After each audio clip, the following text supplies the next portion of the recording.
Bonjour à tous, soyez les bienvenus dans le Journal de l'Afrique. Voici les titres. Étienne Tshisekedi est mort. Le dirigeant historique de l'opposition en République démocratique du Congo est décédé à Bruxelles d'une embolie pulmonaire. Étienne Tshisekedi était âgé de 84 ans.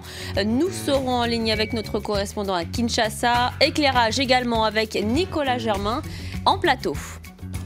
Au Cameroun, publier des informations non vérifiables sur les réseaux sociaux pourrait désormais coûter cher à leurs auteurs. Ils risquent la prison ferme et de lourdes amendes.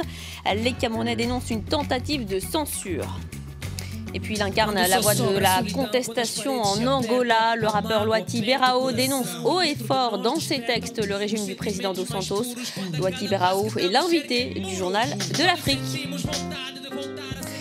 Mais d'abord, le sphinx de Limété est mort. Étienne Tshisekedi s'est éteint ce mercredi après-midi à Bruxelles. Le décès du chef historique congolais a été confirmé par son fils Félix. Étienne Tshisekedi était à Bruxelles depuis une semaine pour des examens médicaux. Il a succombé à une embolie pulmonaire. Thomas Nicolon, vous êtes à Kinshasa. La mort d'Étienne Tshisekedi a été confirmée. Quelle est l'ambiance dans la capitale ? Écoutez, il y a déjà plusieurs dizaines de personnes qui commencent à se rassembler près du domicile d'Étienne Tshisekedi dans le quartier de Limété à Kinshasa. Plusieurs de ces personnes sont en larmes, mais il va falloir attendre plusieurs heures demain matin pour voir réellement quel impact aura cette nouvelle sur la population de Kinshasa. Thomas, le président de l'UDPS était impliqué dans l'accord politique avec la présidence congolaise. Quelles peuvent être les conséquences politiques de sa disparition ? En effet, Étienne Tshisekedi devait diriger très prochainement le Conseil national de suivi. Il allait être en charge de veiller à la bonne application de l'accord du 31 décembre 2016. Étienne Tshisekedi, c'est celui qui avait réussi à rassembler une grande partie de l'opposition. À quoi va ressembler cette opposition sans cette figure de proue? C'est un point d'interrogation, c'est un challenge, un défi aussi pour l'opposition congolaise. Il va falloir se restructurer. Quoi qu'il en soit, le dialogue congolais qui est toujours en cours, les négociations en cours dans les prochaines semaines, on va en savoir plus sur la réorganisation de l'opposition et sur la capacité de mobilisation de cette opposition sans Étienne Tshisekedi. Merci Thomas Nicolon, vous étiez en direct depuis Kinshasa. Nicolas Germain, Étienne Tshisekedi est décédé à l'âge de 84 ans. Il est entré en politique dans les années 60, une vie de militantisme avant d'entrer dans l'opposition et lutter pour la démocratie. Mais il a commencé aux côtés du dictateur Mobutu. Absolument, parce qu'on le connaît depuis plusieurs décennies comme le grand leader historique de l'opposition congolaise. Mais on oublie parfois qu'il a commencé aux côtés de Mobutu. Il était très proche de Mobutu. Il a soutenu son coup d'État en 1960. Il sera plusieurs fois ministre de Mobutu, notamment son ministre de l'Intérieur. Et on se souvient par exemple qu'en 1966, il avait soutenu la pendaison publique de 4 opposants qui avaient fait une tentative de coup d'État ou qui étaient accusés d'une tentative de coup d'État contre Mobutu. Donc il y a toute une première partie de sa carrière qui est plutôt controversée. Nicolas, Étienne Tshisekedi a réorienté sa carrière politique dans les années 80 et il est devenu opposant. Oui, c'est en 1982 qu'il crée son parti, l'UDPS, qui encore aujourd'hui est le principal parti de l'opposition au Congo. Il sera plusieurs fois emprisonné par le régime de Mobutu. Ensuite, il adopte différentes stratégies. Par exemple, en 2006, il décide de boycotter la présidentielle, mais en 2011, il décide d'y aller. Alors, on sait qu'officiellement, en 2011, c'est Kabila qui a gagné, Joseph Kabila, mais selon des diplomates et des observateurs, c'est plutôt lui qui a gagné. Et je me souviens être à Kinshasa en 2011 à une conférence de presse, il a sorti cette phrase, beaucoup de gens s'en rappellent, il a dit « J'ai gagné et je demande maintenant à tout le monde d'aller chercher M. Kabila et de me l'amener vivant chez moi ici ». Donc ça donne un peu le ton de ce personnage assez déterminé, voire têtu. Ces dernières années, on a vu qu'il avait accepté de renouer le dialogue avec le pouvoir, suspendu des négociations, de nouveau renouer le dialogue. Et là maintenant, alors qu'on apprend à l'instant, donc depuis quelques heures, sa mort, il faut savoir que la rumeur qui enflait à Kinshasa ces derniers jours, c'est que le prochain Premier ministre pourrait être son fils, Félix Tshisekedi. Oui, la nomination du Premier ministre reste un point de blocage. Merci Nicolas Germain pour votre éclairage. On aura l'occasion de revenir sur les conséquences du décès d'Étienne Tshisekedi dans nos prochaines éditions, dans le journal et puis dans le Journal de l'Afrique, bien sûr. Allez, dans le reste de l'actualité, une mission de l'ONU a été attaquée à la frontière entre le Nigeria et le Cameroun. 5 personnes ont été tuées par des hommes armés près de la ville de Koncha. Côté camerounais, l'équipe de l'ONU travaillait à démarquer la frontière longue de 2000 km.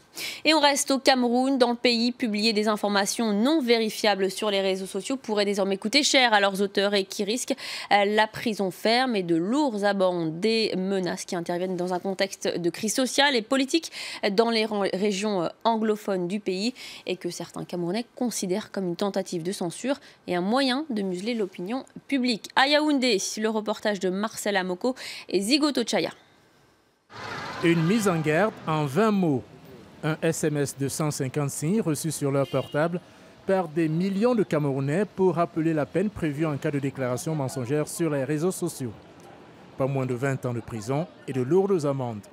Une mesure très commentée dans le quartier de l'université de Yaoundé, le fief des internautes les plus actifs. Les étudiants, comme Fonquin, pas vraiment surpris par la teneur du SMS gouvernemental dans un pays toujours secoué par la crise des régions anglophones. C'est comme si on cherchait à intimider les gens, de ne même plus aller sur les réseaux sociaux. Vu le contexte actuel, le message est mal vu. Déjà, par la moitié, parce que ce qui est sur les autres usuaires, on dit que non, oui, comme ça, empêcher les gens de parler de fédéralisme et de sécession.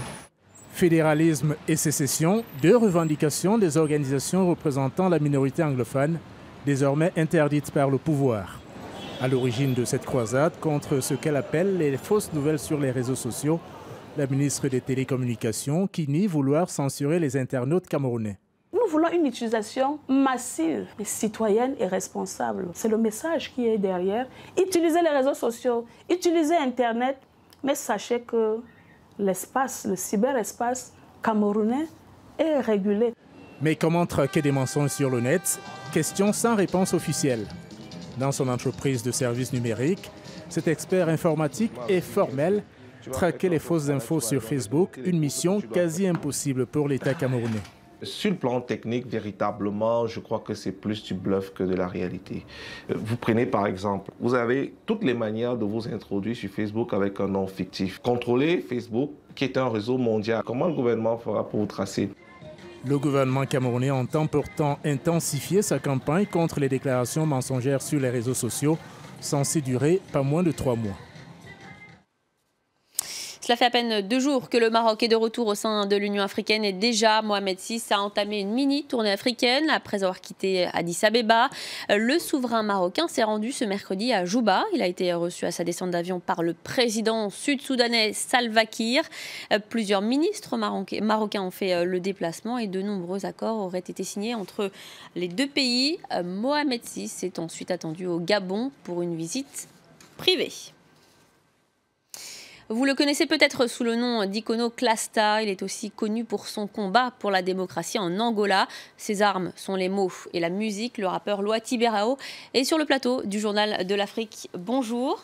Bonjour. Vous avez connu la prison pour tentative de rébellion et complot contre le président José Eduardo dos Santos. Vous avez été placé à l'isolement et vous avez fait une grève de la faim durant 36 jours. Comment vous portez-vous actuellement ? On continue à être persécuté par nos idées, parce qu'on pense, parce qu'on défend pour notre pays. Pour la santé, ça va. Je viens de faire un check-up médical et j'ai aucun souci de santé, aucun séquelle de la grève de la faim. Pour le procès, on a été amnistié. On refuse d'ailleurs cette amnistie, mais c'est là où on est en ce moment. C'est pour ça d'ailleurs que j'ai l'occasion de sortir de l'Angola, parce qu'autrement j'avais l'interdiction de sortir du pays. Alors, durant votre incarcération, vous avez tenu un journal que vous avez publié. Il s'intitule « Alors je suis plus libre maintenant ». Vous y racontez vos pensées. Quel a été votre état d'esprit durant cette période? Est-ce que vous avez pensé à baisser les bras? Non, pas du tout. Jamais?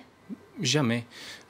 J'étais sûr que c'était l'intention de nous isoler. Oui. Ils nous ont mis dans des prisons différentes, dans des cellules d'isolement pendant 90 jours, alors que la loi ne permet que 21 jours.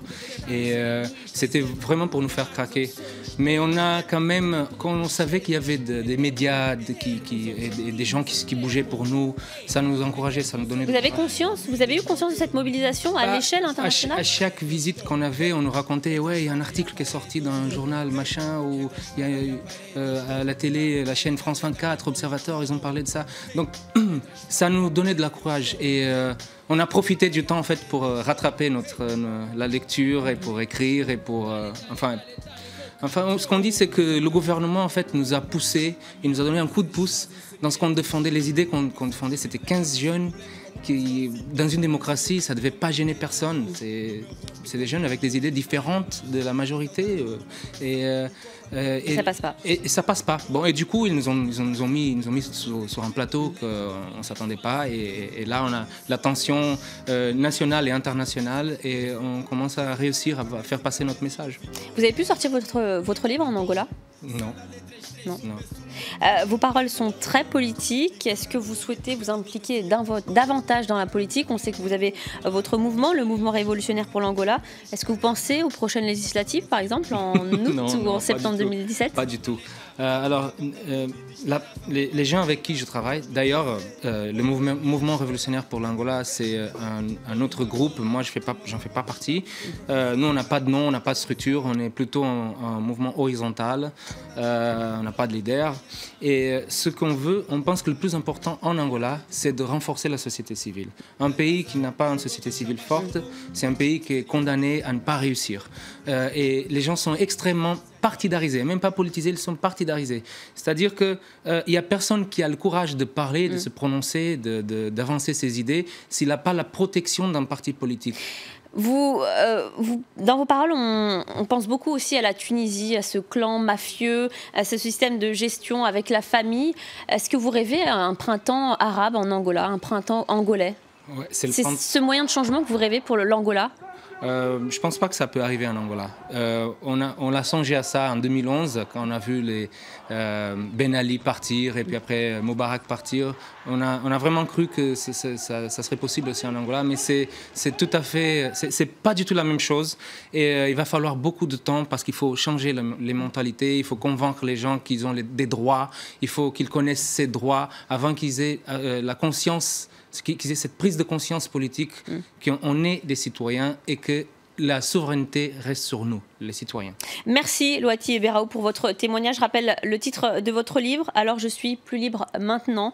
On vous souhaite beaucoup de courage dans votre combat. Merci. Voilà, avant de se quitter, je vous rappelle la principale information de ce journal, la mort à l'âge de 84 ans d'Étienne Tshisekedi à Bruxelles. On a appris également que la police a tiré des grenades lacrymogènes sur des partisans d'Étienne Tshisekedi à Kinshasa. Voilà, on reviendra sur cette information dans notre prochain Journal de l'Afrique d'ici 3 quarts d'heure. À tout à l'heure.